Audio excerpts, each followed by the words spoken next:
ایک حدیث ہے، ایک صحابی کے بارے میں آتا ہے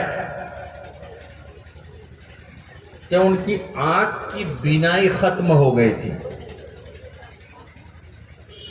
اور یہ حضور جس وقت باحیات تھے، زندہ تھے، اسی وقت اس کی دونوں آنکھ کی بینائی ختم ہو گئی تھی، نظر نہیں آ رہا۔ حضور علیہ الصلوۃ والسلام کی وفات کے بعد بھی کچھ لوگ ان سے ملنے کے لیے آئے، مزاج پرسی کے لیے آئے، عیادت کے لیے آئے، اور افسوس کرنے لگے کہ آپ کی آنکھ کی بینائی ختم ہو گئی ہے، آپ کو نظر نہیں آ رہا ہے۔ کسی نے یہ بھی کہا اللہ تعالیٰ آپ کی بینائی کو لوٹا دے، آپ کی آنکھ کو ٹھیک کر دے۔ صحابی نے کیا کہا وہ سنیے۔ اس صحابی نے کہا کہ اب تک جب تک نبی کریم علیہ الصلوۃ والسلام زندہ تھے، میری خواہش یہ تھی کہ میری آنکھ کی بینائی لوٹ آتی تاکہ میں ان آنکھوں سے نبی کریم علیہ الصلوۃ والسلام کو دیکھتا اور دیدار کرتا۔ لیکن جب نبی کریم علیہ الصلوۃ والسلام اس دنیا سے رخصت ہو گئے، ان کا انتقال ہو گیا، ان کی وفات ہو گئی، تو اب ہم کو کوئی تمنا اور خواہش نہیں ہے کہ میری نگاہیں دوبارہ لوٹ کر آئے۔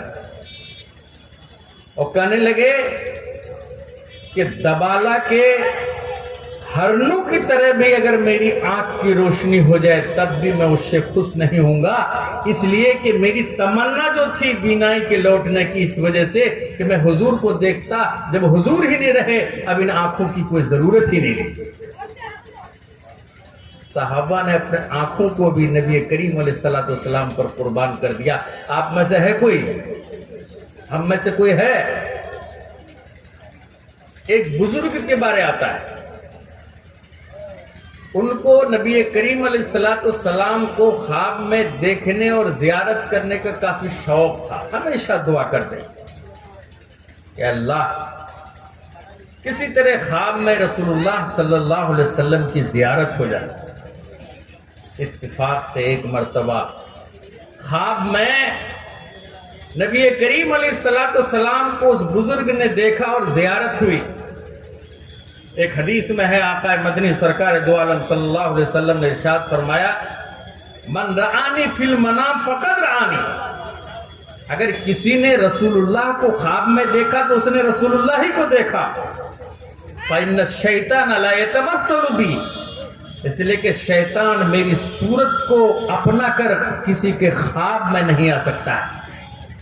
اس لیے اگر کوئی مسلمان نبی کریم علیہ الصلوۃ والسلام کو خواب میں دیکھتا ہے تو اس کے لیے سعادت کی چیز ہے، اور اگر اس نے خواب میں نبی کو دیکھا وہ نبی ہی ہے، کوئی غیر نہیں ہو سکتا ہے۔ جب اس بزرگ نے نبی کریم علیہ الصلوۃ والسلام کو خواب میں دیکھا تو دیکھنے کے بعد حضور سے درخواست کی، یا رسول اللہ آپ دعا کر دیجئے کہ میری آنکھ کی بینائی ختم ہو جائے، اس لیے کہ میں آپ کی دیدار کے بعد اب دنیا میں کسی چیز کو دیکھنا نہیں چاہتا۔ میں آپ کی دیدار کے بعد اب دنیا کی کسی بھی چیز کو میں دیکھنا نہیں چاہتا، اس لیے آپ دعا کر دیجئے میری آنکھ کی بینائی ہی ختم ہو جائے۔ وہ بزرگ صبح جب بیدار ہوئے اس کی آنکھ کی بینائی ختم ہو چکی تھی، کچھ نظر نہیں آ رہا تھا۔ کیا آپ اور ہم ایسی عقیدت اور محبت کو پیش کر سکتے ہیں؟ ایک حدیث میں ہے جب نبی کریم علیہ الصلوۃ والسلام کا انتقال ہوا، ایک صحابی کھجور کے باغ میں پانی ڈال رہے تھے، کھجور کے درختوں کو سیراب کر رہے تھے۔ جب ان کو پتہ چلا اور خبر معلوم ہوئی کہ آقا مدنی سرکار دو عالم صلی اللہ علیہ وسلم اس دنیا میں موجود نہ رہے، ان کا انتقال ہو گیا، تو صحابی نے اپنے آنکھوں کے اوپر ہاتھ پھیرا اور یہ شعر پڑھا، كنت السواد لناظر فعما علی مناظر من شاء بعدك فلیمت فعلیک كنت حاضر۔ یہ میری آنکھ اس وجہ سے تھی کہ میں نبی کی دیدار کیا کرتا تھا، نبی کی زیارت کیا کرتا تھا، اور اب جب نبی ہی موجود نہ رہے ہماری ان آنکھوں کی ہمیں کوئی ضرورت نہیں ہے، اس لیے اللہ میری آنکھوں کی بینائی کو ختم کر دے۔ ایسے ہاتھ پھیرا، آنکھ کی بینائی ختم ہو۔ جب محبت اور عقیدت ہے نبی کریم علیہ الصلوۃ والسلام سے